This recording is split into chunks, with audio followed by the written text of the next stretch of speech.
रक्षाबंधन म्हणजे एक अतिशय सुंदर असा सण जो भावा बहिणीच्या नात्याला एक गोडवा देतो, एक आनंद देतो आणि एक दुसऱ्या प्रतीचा आदर सन्मान दर्शवतो.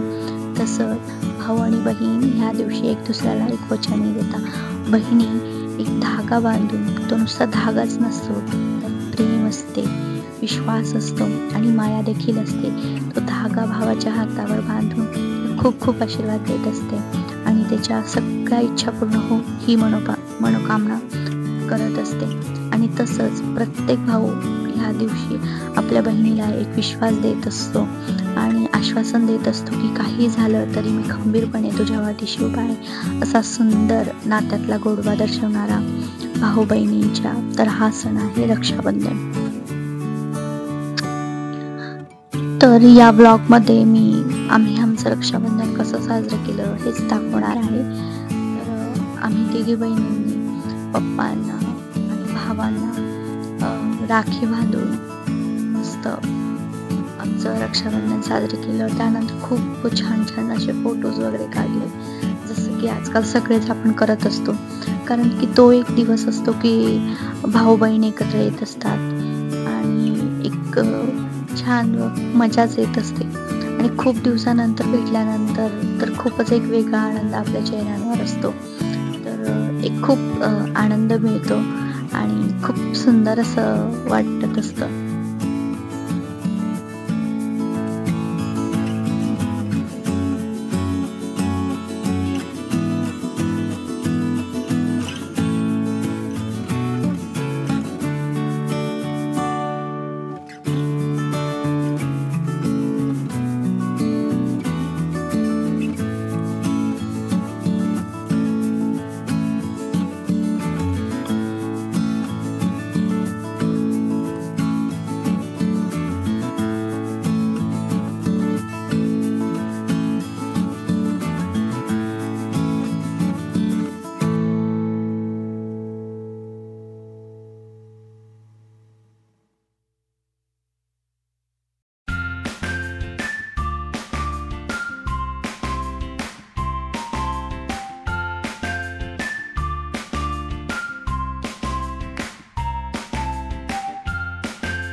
आमचं रक्षाबंधन साजरे करून झाल्यानंतर आम्ही ठरवलं की इस्कॉन मंदिरात जायचं, जे की जगन्नाथ मंदिर आहे.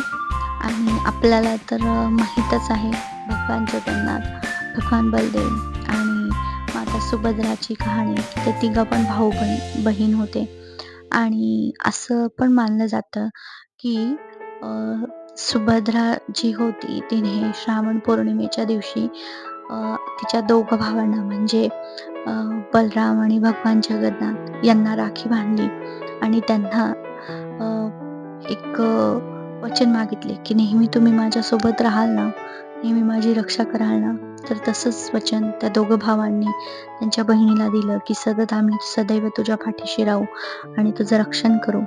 तर तेव्हापासूनच रक्षाबंधन साजरी करण्यात येतं असं मानण्यात येते. तसंच वेगवेगळ्या पद्धतीच्या कथा देखील आहेत.